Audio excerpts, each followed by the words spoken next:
10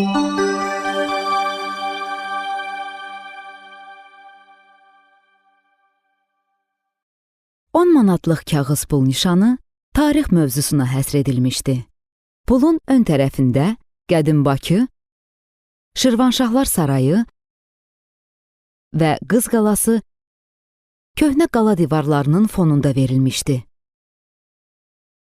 Pulun arxa tərəfində Azərbaycanın xəritəsi və Azərbaycan xalçasının tipik naxışları əks olunmuşdu. İndi isə 10 manatlıq kağız pul nişanının mühafizə elementləri ilə tanış olaq.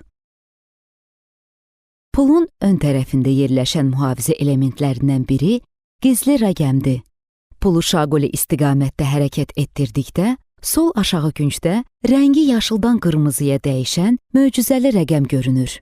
Pulu işığa doğru tutduqda, sol tərəfdə yerləşən su nişanı, işıqda görünən nominal və manat sözünü görə bilərik.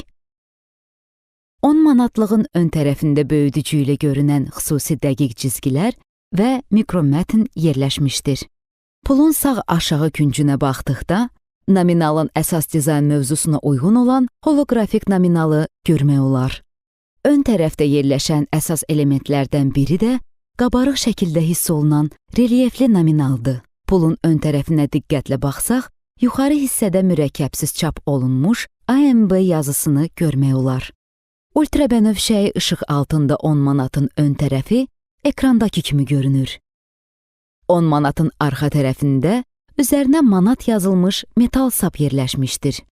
Pulu üfüqə hərəkət etdirdikdə iki rəngdən ibarət sehirli xətlər görə bilərik.